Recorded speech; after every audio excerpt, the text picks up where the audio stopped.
चलो चले कुंभ चले, चलो चले कुंभ चले।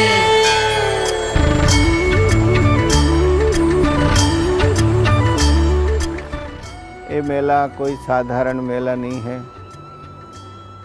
ये भारतवर्ष का सबसे बड़ा आध्यात्मिक मेला है। जब हमारा सूर्य नारायण कुंभ राशि में प्रवेश करते हैं, उत्तरायण के दिन होते हैं, उस समय ये कुंभ महोत्सव शुरू होता है। ये कुंभ अमृत कुंभ है। इस कुंभ को पीने के लिए सब लालायित हैं, लेकिन ये अमृत सिर्फ देवताओं का अमृत नहीं है, ये अध्यात्म का अमृत है। देवों के अमृत पीने से देवता होने का सद्भाग्य प्राप्त होता है, लेकिन आखिर पुण्य समाप्त होने पर फिर पृथ्वी लोक में आना पड़ता है। जब अध्यात्म का कुंभ ऐसा है जिसको पान करके हम सदैव अजर अमर हो जाते हैं। कुंभ कुंभ ये कुंभ धन्य है, धन्य धन्य ये कुंभ। कुंभ कुंभ ये कुंभ धन्य है, धन्य धन्य ये कुंभ। कुंभ करीले कुंभ भरीले, धन्य धन्य हुई जाए रे।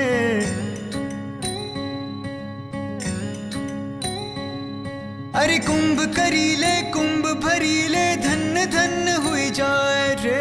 परम ज्ञानी अमृत ऊहा झलकाए रे। ये महान कुंभ पर्व भारतवर्ष का सबसे बड़ा आध्यात्मिक सम्मेलन है। इसका सबसे पहला संदेश है। हर पंथ के साधु सन्यासी आते हैं, अखाड़ा वालों आते हैं, अलग अलग पंडाल लगते हैं। एक बहुत बड़ा मानो के नगर बस गया है, ऐसा वातावरण होता है।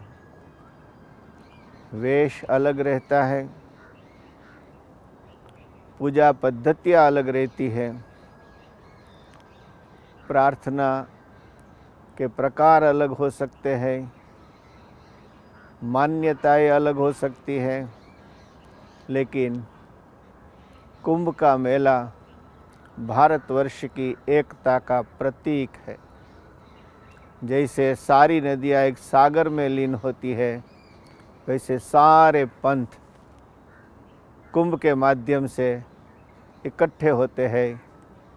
पंथों के बीच, भिन्न भिन्न मार्गों के बीच एक अद्भुत समन्वय प्रकट होता है, और यही समन्वय भारतवर्ष की आत्मा है और सबसे बड़ी ताकत है। बस सभी में एक प्राण सुन, अलग अलग बस रूप है।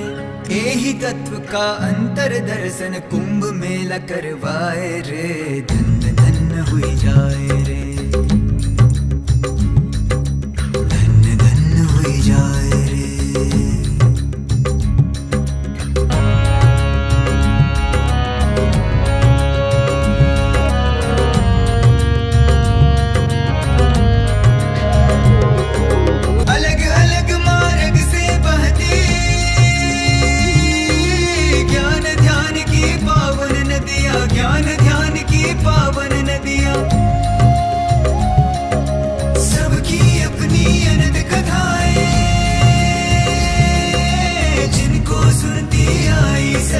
जिनको सुनती आई सदियां,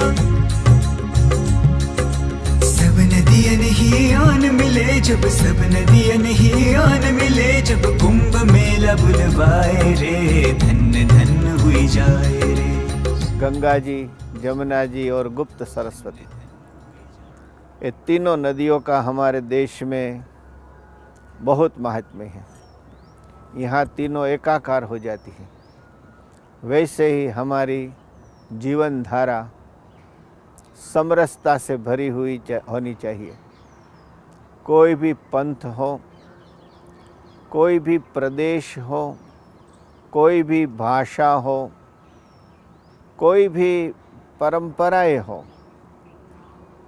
कोई भी वर्ण हो, कोई भी आश्रम हो, सारे ऊंच नीच के भेद जब मिट जाते हैं तो अनूठा संगम पैदा होता है। और ये संगम ही भारत के ये आध्यात्मिक मेला का संदेश है। यह सब मिल घुल जाते हैं। ये कुंभ मेले में हर जगह यज्ञ होते हैं, अनुष्ठान होते हैं, बड़े बड़े संत महात्माएं स्वयं अनुष्ठान करते हैं और अपने जीवन से प्रेरणा देते हैं। और दूसरी बात यह है, हर जगह संगीत चल रहा है, लेकिन आप कहीं भी पाश्चात्य संगीत की एक थोड़ी सी भी झंझट या थोड़ा सा भी वो पुट नहीं पाएंगे। प्योर भारतीय संगीत चलता है और मेले की जो सात्विकता है वो उससे उसकी रक्षा होती है। मैं तो ये कहूँगा कि यदि सही अर्थ में भारतवर्ष की आत्मा का, भारतवर्ष की एकता का दर्शन करना है तो कुंभ मेले का दर्शन यही साधन है। इससे बड़ा और कोई साधन नहीं हो सकता। धन्य धन्य हुई जाए रे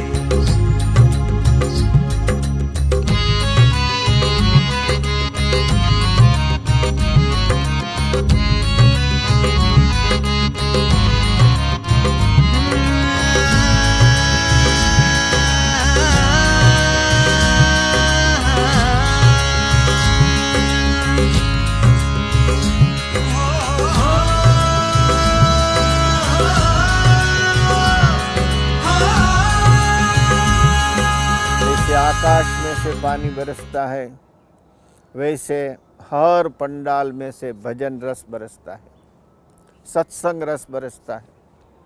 लोग गुलतान हो जाते हैं, कितनी भी ठंडी क्यों न हो, लेकिन लोग स्नान किए बिना, संगम स्नान बिना रह नहीं सकते हैं। छोटे छोटे बच्चे स्नान करते हैं, युवान तो स्नान करते हैं, बड़े बड़े वृद्ध और वृद्ध माताएं स्नान करती हैं। और स्नान करने के बाद उनके मुख पर जो प्रसन्नता देखते हैं तो उनको वंदन करने का मन होता है। लाख बुद्धि इकट्ठी हो जाए वो श्रद्धा को नहीं पहुंच पाती। श्रद्धा लाजवाब होती है। इन गांव-गांव से आए हुए दर्शनार्थियों को, स्नान की लालसा वालों को वंदन करने का मन होता है। अमृत सलिला गंगा यमुना और सरस्वती का संगम ये, ऋषि मुनियों की तपोभूमि, ऋषि मुनियों की तपोभूमि, यहाँ आने को देव तरसते हैं। जब महाकुंभ से छलक छलक कर अमृत में बरसते हैं, जब महाकुंभ से छलक छलक कर अमृत में बरसते हैं। करोड़ से ऊपर लोग यहाँ संगम में स्नान करने के लिए इकट्ठे होते हैं, लेकिन आप पूरे कुंभ मेले में घूमिए, कहीं आपको कैंटीन नहीं मिलेगी, चाय की दुकान नहीं मिलेगी।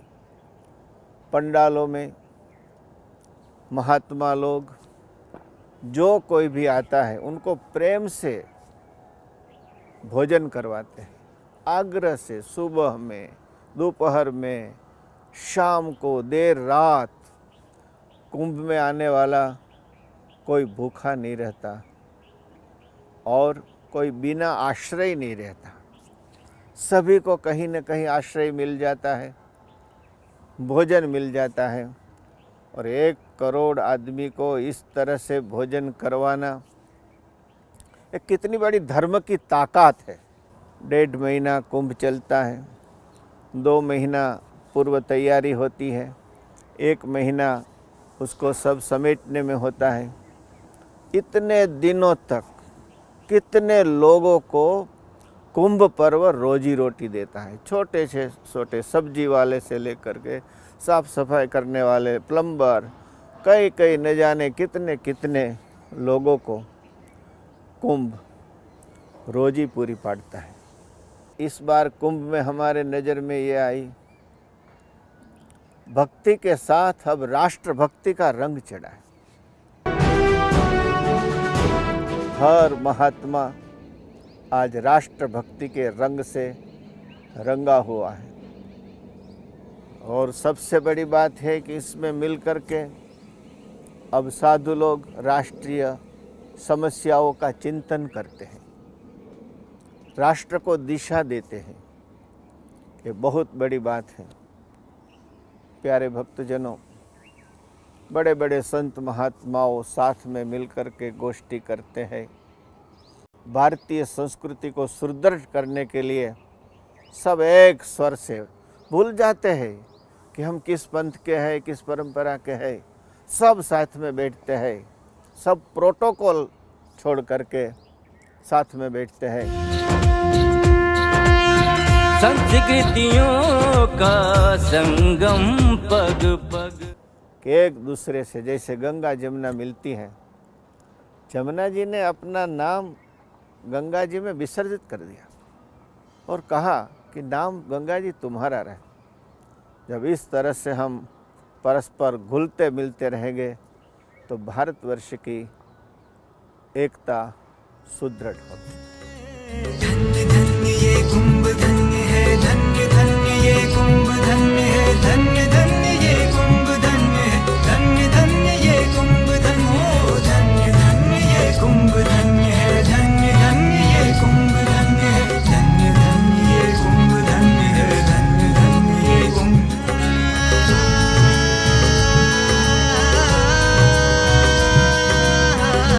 जैसे बाहर संगम है, वैसे ही हमारे भीतर भी एक संगम बहता है।